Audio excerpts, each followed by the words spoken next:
ini aku akan membahas kerajaan Pajajaran.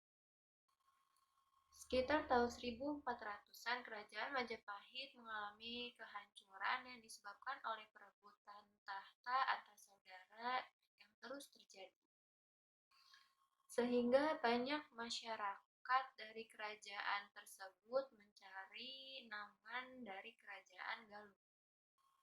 Bahkan ada beberapa orang dari rombongan Majapahit yang menikah dari orang kerajaan Galuh. Peristiwa tersebut menimbulkan kemarahan bagi sang raja dari kerajaan Sunda yang mengatakan bahwa kerajaan Galuh telah mengingkari janji yang telah dibuat sebelumnya, yaitu tidak boleh menikah dari orang-orang kerajaan Majapahit. Akhirnya dua kerajaan tersebut yang berhubungan dengan tali besanan mengalami persengketaan, bahkan terancam peperangan. Akan tetapi dengan syarat, jika suatu hari mereka turun dari tahta mereka, maka mereka harus menunjuk salah satu putra mahkota dari mereka untuk menggantikan posisi raja tersebut. Namun, kedua raja tersebut menunjuk nama yang sama, yaitu Jayadewata yang menggantikan posisi raja.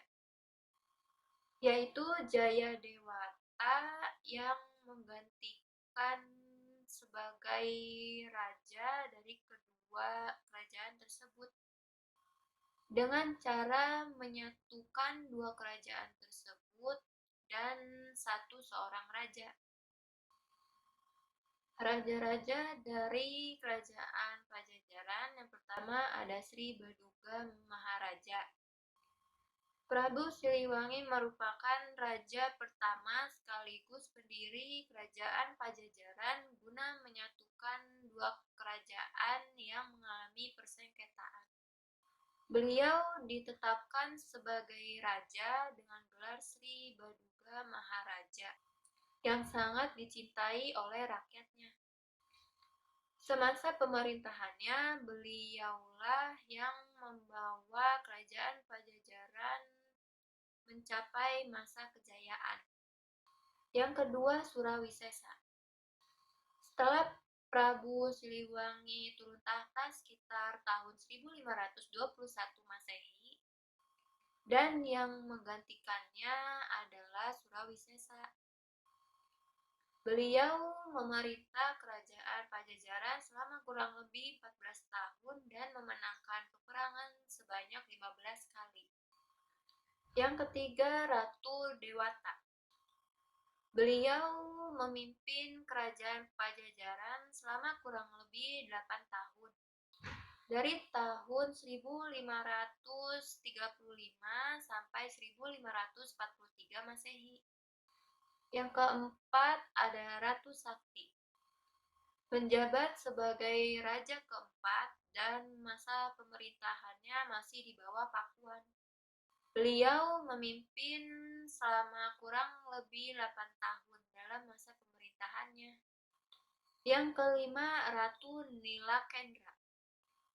Merupakan raja kelima yang menggantikan posisi Ratu Sakti.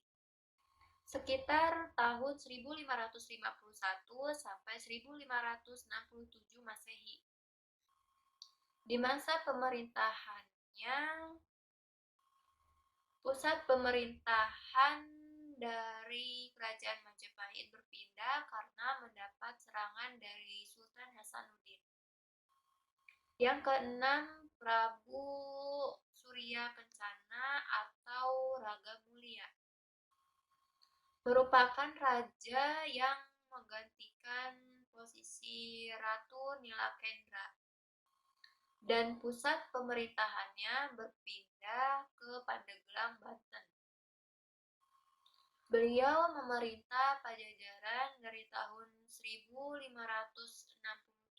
sampai 1671. 1009 Masehi, atau kurang lebih selama 12 tahun.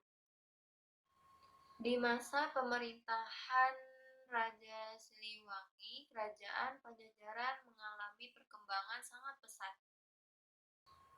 Ini adalah salah satu alasan mengapa masyarakat di Jawa Barat sering mengatakan Raja Siliwangi tidak pernah purna dan hidup selamanya di hati dan pikiran masyarakat Jawa Barat. Sri Baduga Maharaja membuat suatu karya besar,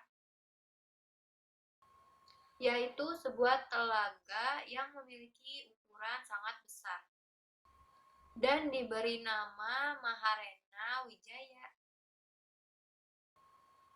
Membangun sebuah jalan yang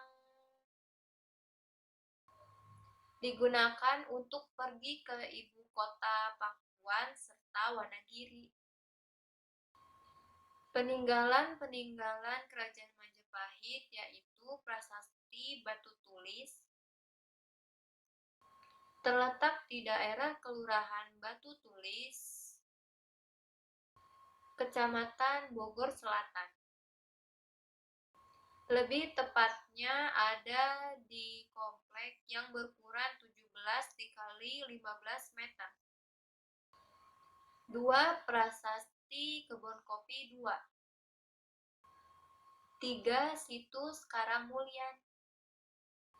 Situs ini berada di wilayah Karangmulyan, Ciamis, Jawa Barat, sekaligus sebagai peninggalan dari Kerajaan Galuh, yang merupakan salah satu kerajaan penurun dari Kerajaan Pajajaran. Sebagian objek yang ada di situs Karangmulyan ini adalah sebuah batu yang ditumpuk di atas tanah seluas 25 hektar. Yang keempat ada prasasti batu tulis, prasasti pasir datar, prasasti hulu daya, serta prasasti Cikapundung. Cukup sekian dari aku yang membahas tentang Kerajaan Pajajaran. Terima kasih yang sudah menonton video ini. Semoga video ini bermanfaat dan menghibur kalian semua. Jika ada kesalahan, mohon maaf, dan jika kalian tahu informasi tentang Kerajaan Pajajaran, bisa ditambahkan di kolom komentar ya. Kalau kalian suka video ini, like videonya, komentar untuk saran-saran atau ide-ide kalian, share ke teman-teman kalian, subscribe dan nyalakan notifikasinya supaya channel aku berkembang. Sampai jumpa di video selanjutnya. Wassalamualaikum warahmatullahi wabarakatuh.